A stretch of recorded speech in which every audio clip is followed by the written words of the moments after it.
Palmarabanao indray tafaverina eto amin'ny tuto son gasy. Araky ny hitanao eo amin'ny lohatenin'ity vidéo ity dia ity ny tapany faharoa makasika ny resaka carte son dia sady resaka ihany koa itsika préampli. Mety efa nametra-pantanina tany an-tsainao tany ianao hoe fa maninona aza no misy carte son lafo vidy be mihitsy fa maninona no misy eo fa maninona no misy mora kokoa ny vidin'ireny carte son reny. Dia misy fantanina anankiray faharoa ihany koa manontany hoe iza ny tsara, manana micro tsara ve dia carte son ratsiratsy sa aleo manana micro ratsy dia carte son tsaratsara? Anisan'ny zavatra ho valintsika ato anatin'ity vidéo ity zany.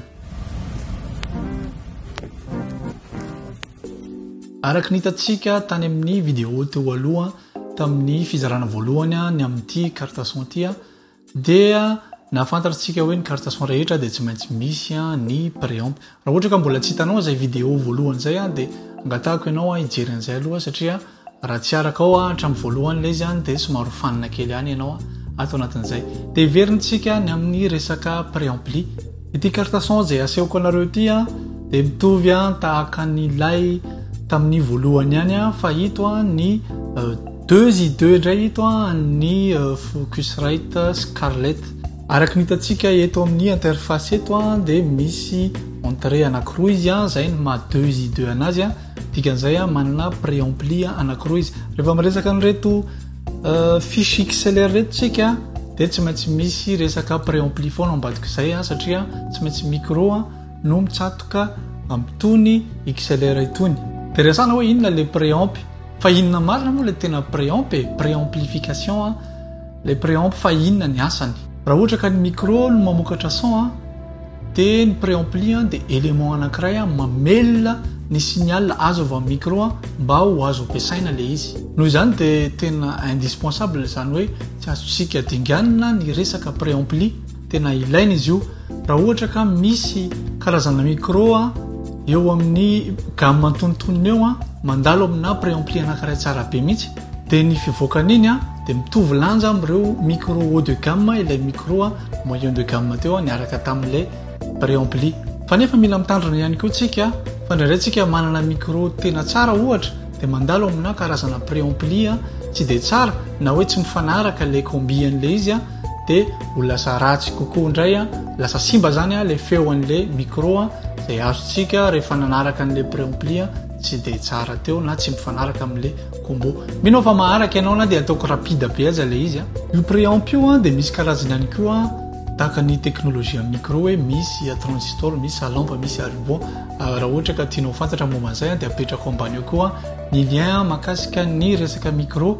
Fa ny an'ny préampli indray dia misy famille lehibe anankiroa dia transistor, GFET, MOSFET ho an'izay nianatra tany amin'ny teknika dia mahalala an'izany dia misy ny famille ny faharoa dia lampe. Amin'ny fotoana ohatrana ahoana moa ny ilaina an'ireo inona no tokony ho ampiasaina? Zavatra hitantsika ato anatin'itony carte son itony dia reto préampli reto dia teknolojia ambony amin'ny transistor. Fa ho an'ny reny préampli izay tsy miaraka ato anatin'itony carte son itony zany fa préampli mitokana mihitsy izy dia misy lampe dia misy transistor ihany koa. Iverina kely eto amin'ilay carte son tsika.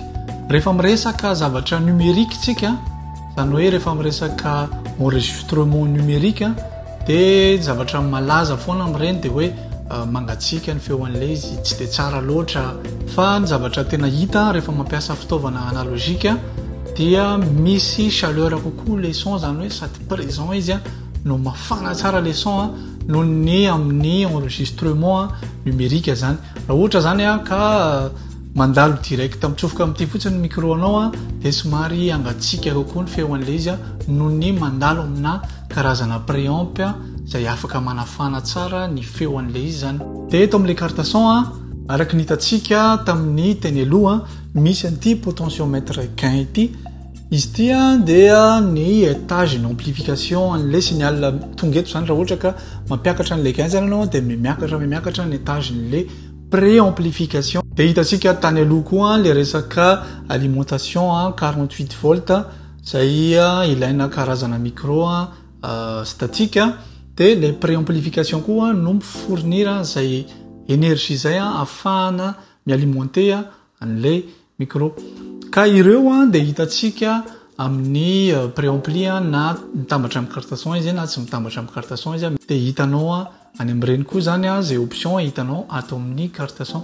Misy aza misy karazana inversion de phase de mety efa hitanao ihany koa am'reo carte son marque hafa. De ngamba lava be ozy ianao zany fanazavako zany satria arakaraky ny préampli takan'izay ampiasaiko zao de mamoaka voix radio satria zako mampanao cours en ligne de ilaiko kokoa ny préamplification boost kokoa ny feoko amma feona lela azy de ny préamplification no afaka manome an'le clarté an'le feoko anatin'izany.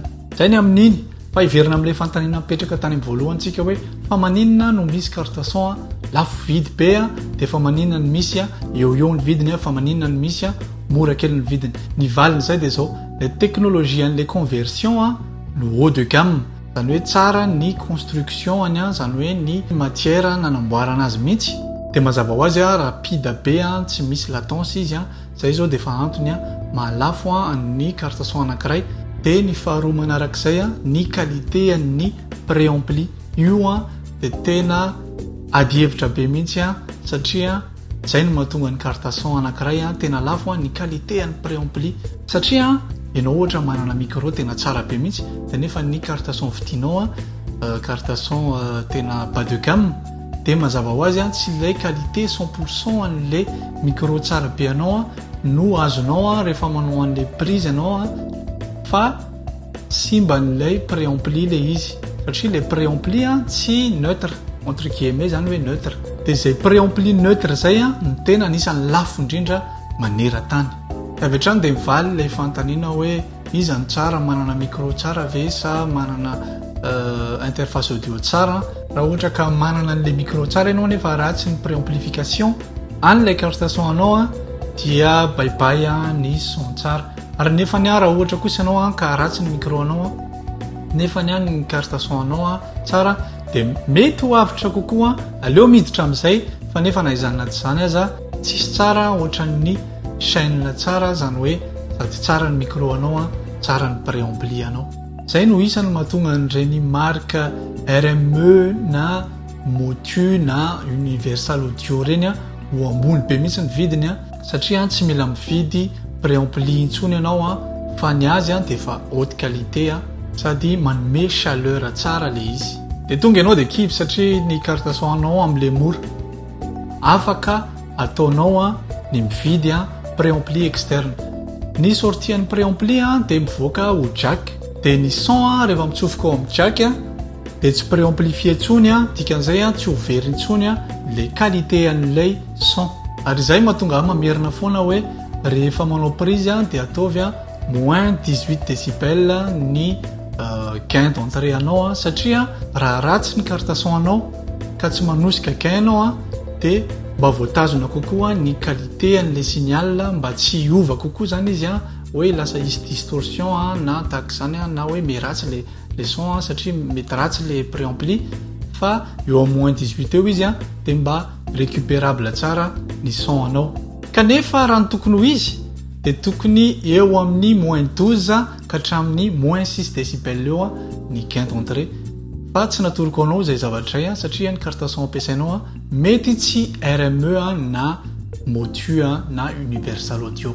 De mazava ho azy zany reny prise nataonao zay mety hitanao fa tsy de tsara reny ny feoany de satria mety natosiko mafy be le gain de mety nanimba ny qualité an'ilay son an'ilay micro anao. De makasika an'izay raha ohatra ka hividy préampli anankiray anao de tadidio fa ho ana micro anankiray de préampli anankiray. Zavatra anankiray ohatra tonga de atoroko anao fotsiny misy an'ity micro cravate zay ampiasaiko ity de izy io zao de ilay Boya M1 malaza be mihitsy. Kaiky anao hoe zany ve nampiasaiko? Ie tena izany mihitsy nampiasaiko. De jereo ilay vidéo makasika ny fitaovana zay nalefako voalohany iny tamin'iny ilay Boya M1 natsatoko tamin'ny téléphone de tamin'ny alalan'le téléphone no nanao an'ny enregistrement an'ny voix de nitraiteko le izy aveo de natambatro tamin'le vidéo de jereo ny qualité an'ny son tamin'iny fa tsy misy chaleur kokoa noho ny am'le vidéo zay nataoko lay makasika ny micro tapany voalohany. Dia ny anton'izay dia zao amin'izao mampiasa enregistreur anankiray Zoom. Ity enregistreur anankiray ity dia misy préampli tsara kokoa mihoatra noho ny telefoninanao. Noho izany ny qualité ny préampli dia manome an'ilay chaleur izay tadiavinao ary malaza iny any amin'ny préampli à lampe satria ny préampli à lampe manome son mafana sy vintage izay tena tadiavina foana mandraky tiany androany tena référence foana zany son vintage sy mafana zany. Dia lina avy hatrany ianao hoe ohatrany tena hividy an'ilay préampli indray zany inona ary le préampli tsara mba tokony hovidiana ny préampli raha tianao tena azo son tsara ianao dia tsy maintsy lafolafo ny préampli ary mihoatra noho ny vidin'ny carte son aza fa misy eo amin'ny atontony eo izay isan'ny efa nampiasaiko dia ho atoroko anao misy an'le DBX 286S raha ohatra ka manao podcast ianao na manao vidéo tahakana ohatran'izao dia ireny no isan'ny tena ilaina. Fa raha ohatra ka mihira ianao dia jerevo ny Golden Edge Pre 73 version 3 dia ankoatran'izay misy ihany koa ireo Focusrite à lampe isan-karazany. Fa tandremo sao voafitaka fa misy an'ireny mora vidy ireny izay à lampe ihany koa tena mila mitandrantsika fa tsy voatery ho tsara ny son an'ireny. Dia falifaly indray ianao hoe hividy préampli zany ianao fa tsy manina le carte son anao na dia ratsy aza fa tandremo fa ny carte son rehefa mbola plastique ny fabrication dia tena hoe aza miditra amin'ireny mihitsy fa tsy natao atsika ireny, tsy natao hoanao ireny. Satria sady tapany faharoa amin'ny carte son ty dia ho teneniko ihany misy an'ireny carte son USB kely ohatran'ireny ireny tsy mety amintsika ireny fa natao enona hira fotsiny ireny vonjy maika any amin'ireny karazana ordinateur isan-karazany ireny. Ary misy ihany koa ilay table de mixage no sady misy USB jerevo ny option fa mety ho intéressant ihany ilay izy fa raha ohatra ka grande marque ilay izy misy an'ireny Yamaha ireny manao azy misy ihany koa ireny Maki ireny azo idirana ireny fa rehefa zavatra hafa tsy dia fantatra dia tsy miconseille anao mihitsy hiditra amin'ireny. Amaranako anazy dia aza tsaraina amin'ny fitaovany ireny olona mpanao studio ireny. Ny anton'izany dia fahitanao tsara tato anatin'ity contenu ny vidéo iray manontolo ity fa ny combinaison ny micro sy ny préampli no azahoana chaleur na son tsara. Zany hoe tsy voatery ho micro lafo vidiny azy ary nefa ihany koa tsy voatery ho préampli tena lafo vidy fa efa hitan'ireny mpanao studio ireny zany hoe ireny Texon na studio ireny zany ilay combinaison tena mety tsara azahoany son tsara. Dia ianao mety mieritreritra hoe ny fitaovanao any an-trano mbola tsara kokoa noho ny azy dia mieritreritra anao hoe ratsy kokoa zany ny rendu azonao aminy. Tena tandremo zany zavatra zany fa ry zareo efa mahafantatra ny zavatra ataony. Ary ianao mety mieritreritra hoe manana fitaovana tsara aza no mety ho diso satria ilay combo nataonao makasika ny préampli sy ny micro anao mety tsy tsara dia mety ho potika ny son anao fa ianao fotsiny mety tsy mahita an'izay satria tsy zatra mihaino an'ilay izy ianao. Tandremo aleo foana miara-miasa amin'ny Texon ary tsy mahafaty antoka mihitsy ny miditra amin'ireny studio izay efa manana expérience ireny. Zay ny makasika ny contenu nyity vidéo ty en général fa tiako azavainanao fotsiny ny makasika ny reto Focusrite reto. Ny Focusrite izay amidy ao amintsog dia misy karazana anankitelo misy ny solo dia misy ny 2i2 takan'ity izay ampisehoko anareo ty dia misy ny 4i4 izay efa nampisehoko tamin'ny fizarana voalohany tamin'ity vidéo ity. Izy reto dia mitovy daholo ny qualité ny préampli zany hoe na maka an'le solo ianao na maka an'le 2i2 ianao na maka an'le 4i4 ianao dia mitovy foana ny rendu azonao satria préampli anankiray ihany ny amin'izy ireo. Ny mahasamihafa anazy amin'le génération teny aloha dia misy an'ity fonction R ity izy dia ny asan'io moa zany dia manao boost any amin'ny haute fréquence zany hoe manome clarté kokoa an'le son zany manome présence kokoa an'le son rehefa manao an'le prise ianao. Dia ny solo entrée anaky ray micro dia ray entrée jack izay ahafahanao mampiditra instrument dia ny 2i2 dia combo ohatran'izao sady manana XLR anankiroa ianao na jack anankiroa dia sortie anankiroa fa ny 4x4 tahaka an'izay fanampisehoko a teo aloha dia misy akoatran'ilay entrée zay combo anankiroa eto dia mbola misy entrée anankiroa hafa izy avy ao aoriana dia tahaka izany koa ny sortie misy sortie anankiefatra izy ary misy midi entrée sortie dia ny akoatran'izay mbola misy option na routine ihany koa le 4x4 zany hoe misy karazana instrument ohatra atsofoka ho eto dia sortie afaka ataonao hoe makany amin'ny casque fotsiny izy na makany amin'ny moniteur fotsiny izy na makany amin'ny sortie auxiliaire fotsiny izy zany hoe misy routine zany ahafahanao milalao kokoa ao anatin'ilay izy.